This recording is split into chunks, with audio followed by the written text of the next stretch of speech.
Hey everybody, my name is Anthony Cofrancesco from brainyflace.com, and today I'm going to talk to you about how I pack my bag.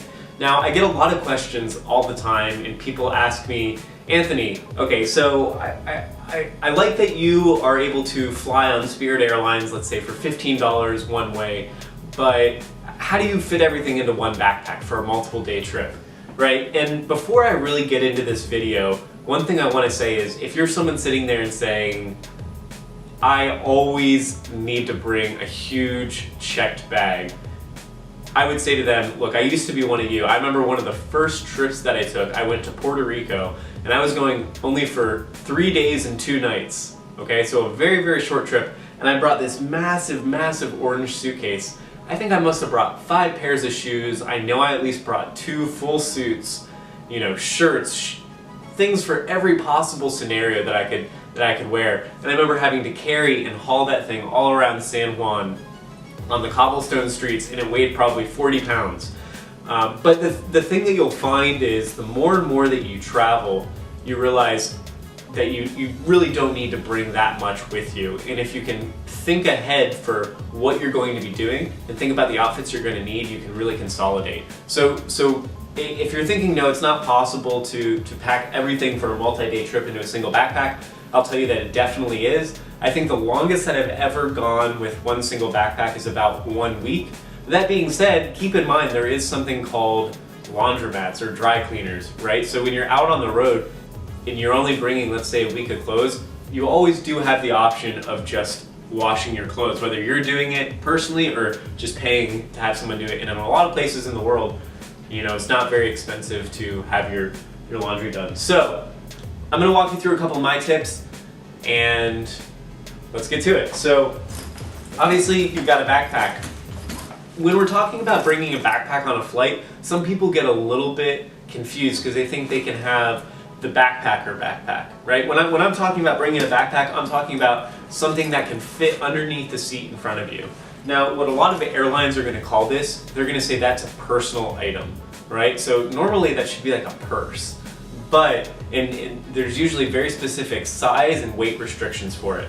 But what my experience has been is if you have a backpack that's not a backpacker backpack, just a normal, kind of school backpack, and it fits underneath the seat in front of you, then that's adequate. So this is about the biggest you can get. I'll put a link to this product. I actually got it on Amazon. It's fully waterproof. I really like it a lot. But the cool thing is it's actually quite large. It still fits under the seat, but it can fit a lot of stuff. So when you've got your normal backpack, what I always recommend doing is start with your shoes, okay? What the shoes are really good at doing is they can start to make a base, right? You gotta think of when you're packing your backpack, think of it like you're playing Tetris, right? You want to build up the blocks, but you want to do it in a symmetrical and in a good structural way. So the shoes are a really good way to start the base, to just put them in the bottom of your bag, okay? So that's a good way to start. The other cool thing about shoes that a lot of people don't realize is shoes actually take up a lot of space on the inside. Specifically for example, like these boots. I don't know if you can see them. These boots, they have a lot of space in them. So what I always recommend is getting something small, like underwear or socks, and then you roll them up and stuff them inside of the shoe.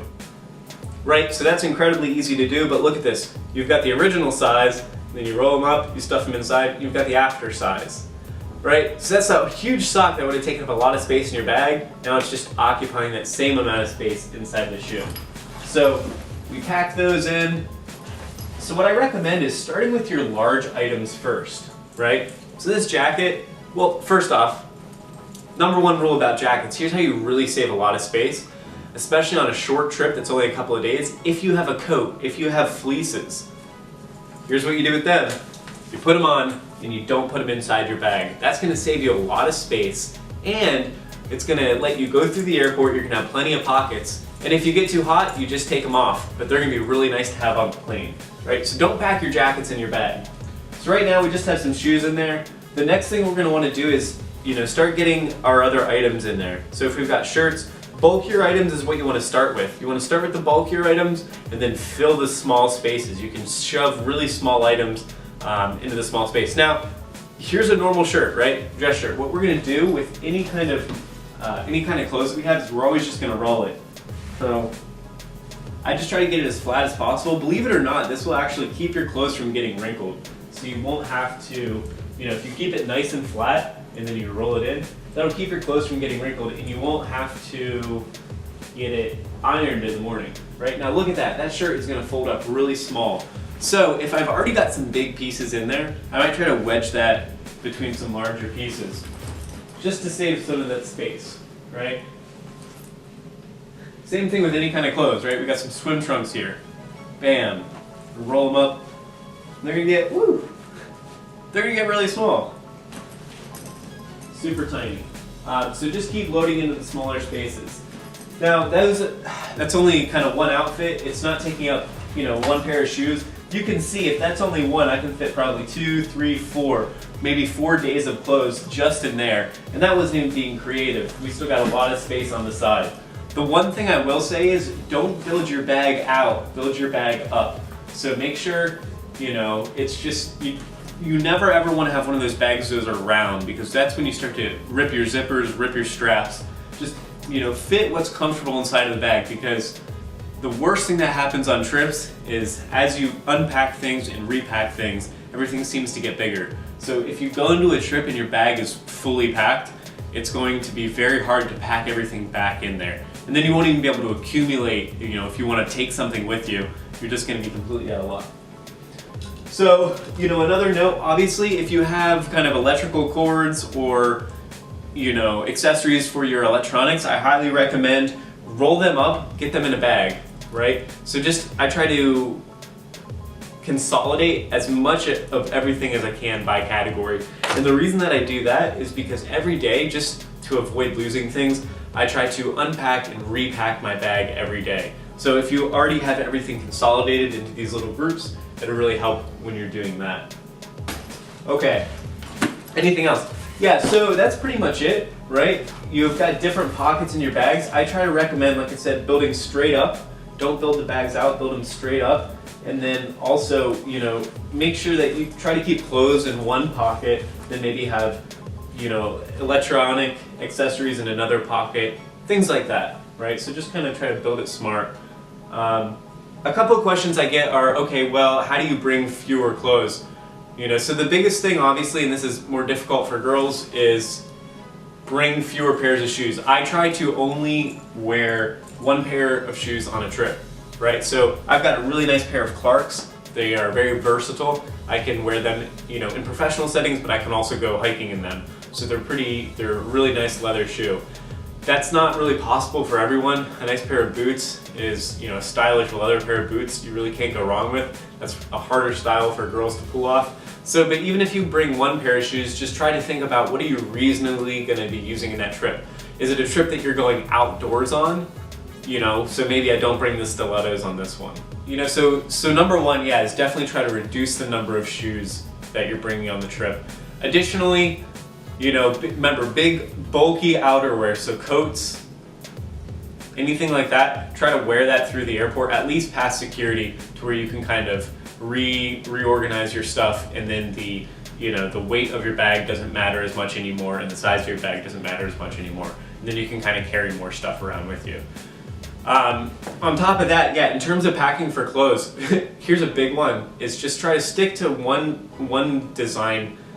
Try to stick to one design scheme for your whole wardrobe. So, think about, are you going on a trip? Are you going to be actually doing business type things, or are you going to be doing recreational type things? So do you really want to bring your suits, or do you want to bring more casual outfits? Are you going to be doing really, really fancy stuff, or are you going to be doing really, really casual stuff? Should you bring more bathing suits? So think about that. The other thing I always try to keep in mind, this is a big one, the other thing that I always try to keep in mind is, remember, when you're traveling to somewhere, you're either going to pay to check a bag, so maybe $25 to $50 one way, or you can always just buy the stuff when you're there. So if you think, hey, I can't bring my shampoo with me, but I really, really like that shampoo, think, okay, well, if I can just buy that shampoo for $10 when I get to my location, maybe I should just not pay to check that bag. Hope, if that makes sense. Yeah, the other thing is really try to stick with the same colors, the same color scheme. That's gonna really help you pack fewer clothes. So what a lot of people do when they're packing is they don't put together, here's the outfits that I'm gonna wear. They just say, hey, I like this shirt, I like this shirt, I like these pants, I like these pants. They throw it all in the bag, and then when they get there, they see, oh wow, this doesn't look good, or they bring way too much to account for everything. And just plan your outfits in advance, but if you wear similar colored clothes, so you can wear a jacket with multiple sets of pants, you can really consolidate that. I guess what I'm saying is you can have multiple different looks by combining similar pieces of your outfit. Right, so that's pretty much it. You want to roll your clothes as much as you can, fit as much as you can into your bag. Try to pack light. If you have a laptop, I'd recommend trying to get a smaller laptop. Smaller laptops, I currently have a Surface Book. They're pretty small.